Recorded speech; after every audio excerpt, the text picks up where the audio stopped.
So let's talk about the Trump tariffs.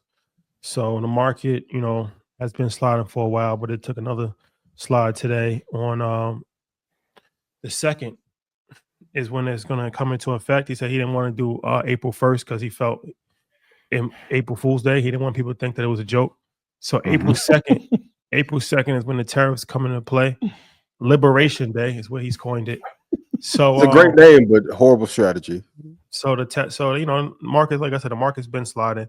NASDAQ is almost in bear market territory, down about 15% from its high. So, another 5%, we're officially in a bear market, at least for the NASDAQ. Yeah. And then, of course, tariffs on car makers and a variety of other different, countries. You got tariffs on countries, you got tariffs on cars, you got a variety of different tariffs that's been thrown around. So tariffs on top of the tariffs. Retaliatory. I said, bro, what? What math? What math is this? How bad can this get? Is it something that is going to be a long-term strategy or a short-term scare tactic? What should investors know? Number one, until we get a very clear policy pathway, the market is going to be in turmoil. And if we're going to be very honest, the reason why it kept going up, we were telling you for the last year, it was weak anyhow. Like when the entire world economy and the stock market was going up because of maybe 8 to 14 stocks, that wasn't a good sign. And now that's kind of been erased. Worst case scenario, I can see SPY going to like 475. I want to be very clear. I'm not saying that it's going to happen. For you few that want to clip things up and Ian was wrong. It could. In worst case, this is called contingency planning. So if we go to 475, I would be happy to buy. But until we get a clear plan or someone taps him on the shoulder and tells him his tariff thing is not working and he comes up with another plan, the thing that I've learned the most is the market does not like any uncertainty, and no roadmap leads to no high returns. That's why even when we were at GTC, Jensen's clever. He's going to lay out the plan for this year, the next, and the year following. So just in case analysts get beside themselves, roadmap until 28. Why does Jensen have a 3-year roadmap, but the president of the United States does not? And I think it's hurting our economy. And I'm not politically leaning either way. I'm just giving you analysis on why the market is not moving the way it should.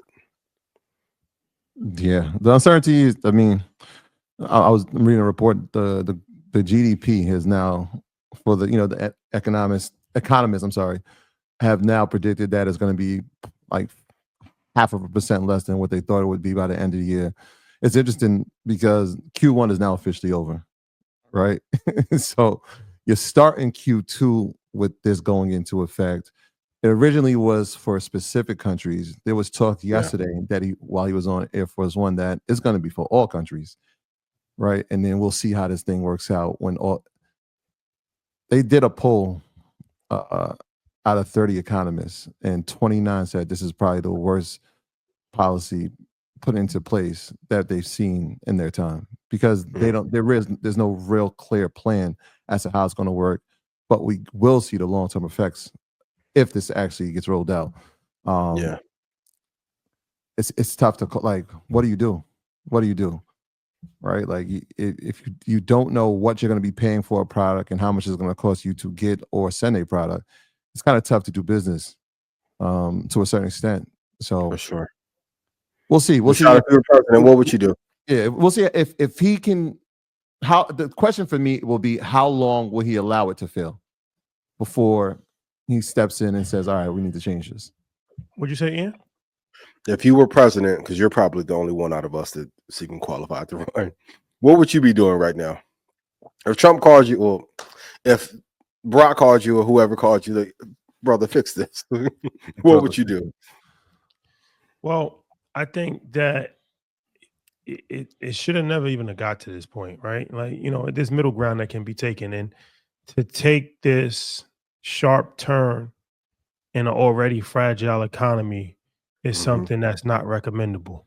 That's from Larry Fink said that to Mhm. a variety of very high, notable, well-educated, and extremely successful people. You can't play this game of chicken with the world's largest economy and a public that's already in trouble from inflation, from high debt, from rising cost of homes, from a variety of other different factors. It's not like we were in a strong position to begin with. So he should have never even he should this should have never even have started. None of this should have started. He could have done a better job about going at this more diplomatic if he wanted to have better terms in trade. Because you can always Yeah. negotiate better deal. I'm not saying that he had no right to negotiate a better trade deal, but this pathway that he's taking is not helpful and is harmful. And he didn't win the last presidency because of the economy. That's what people don't. Hello. That's what he was never good for the economy. That's why I said before he's not going to be good for the economy because he wasn't good for the economy the first time. People just remember stimulus checks. That's not being good for the economy. That's actually hurting the economy, really, because he just pumped more money into it, and that Come on. caused some level of inflation, and the house of cards and everything fell apart. You see how these PPP things fell. So Trump was never good for the economy, and now he's even worse for the economy.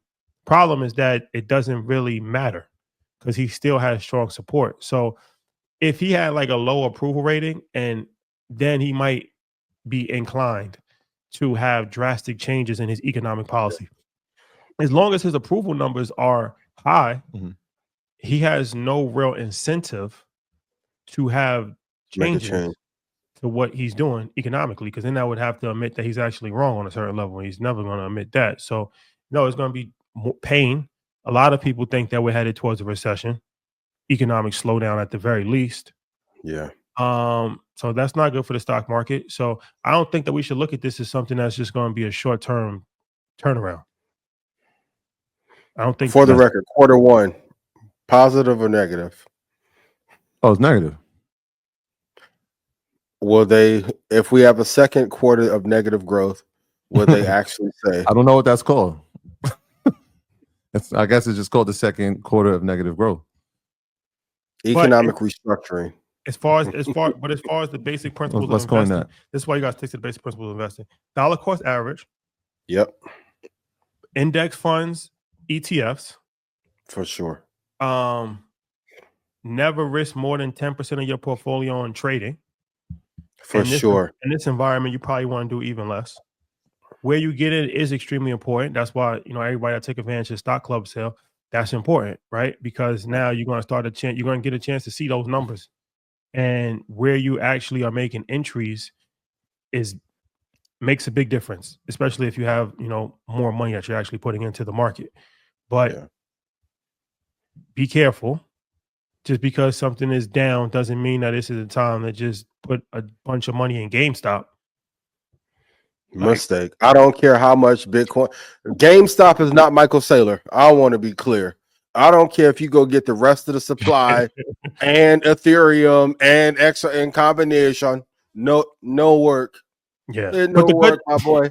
But the good thing about this is that if history is any indicator, stock market always rebounds, strong companies always rebound, and the indexes and the strong ETFs rebound. So this is an opportunity to actually, continue your disciplined approach, but you cannot be greedy in this situation Yeah. and try to look for the thing that's down 70%, and think that that's the pathway to become a millionaire, because since it's down 70%, you're going to put an option on it.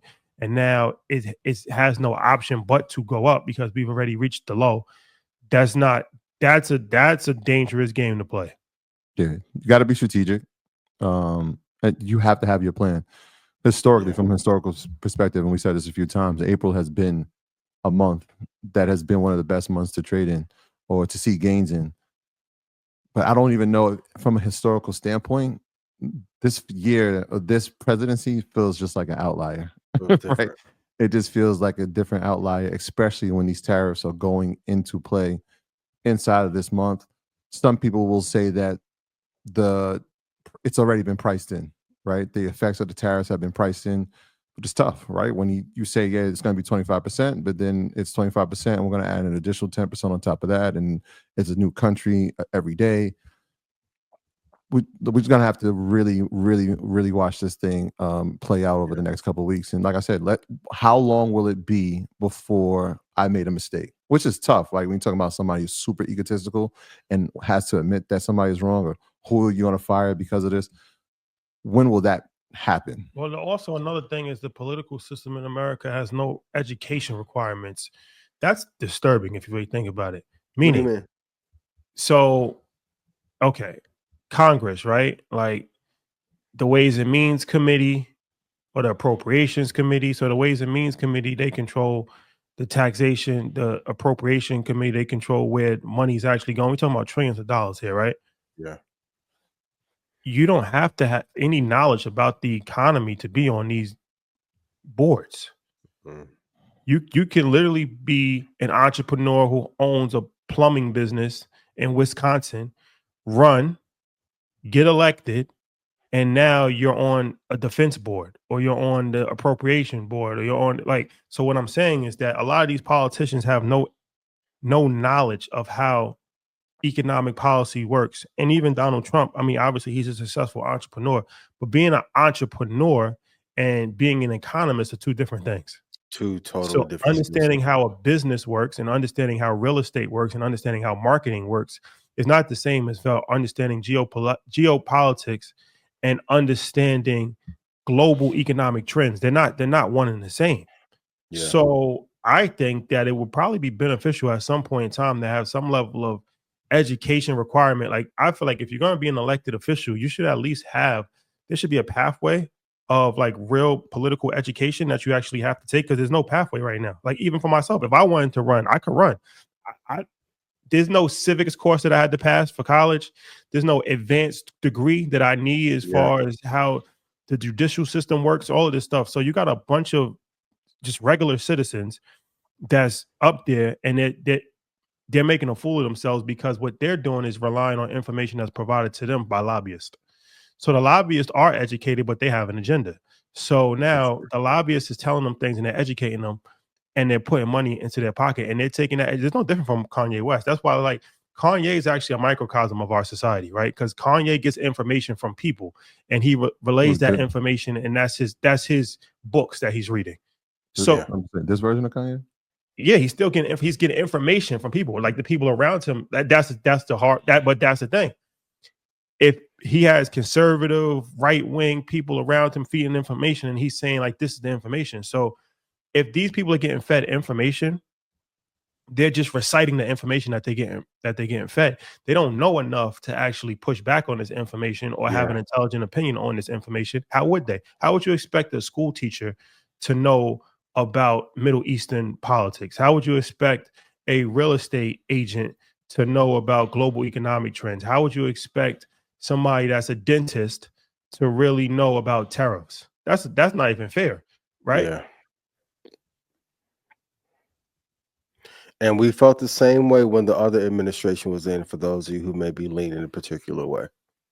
So even though it may not have been beneficial for our career to criticize. Well, no politician knows anything, Democrats or Republicans. That's why this is a bipartisan situation. None of them are really educated. It's not a Republican thing. The Democrats or the Republicans, it's the same rules that apply. None of them have real requirements that's necessary to govern. They don't have governing skills. Some of them are just good leaders. You might find some stuff on the fly, but no politician has any level of governance education going into governance, which is crazy as hell to me. Yeah. That's crazy. Like, how do you get a highest position in the land of governance and you have no education on governance? It's interesting.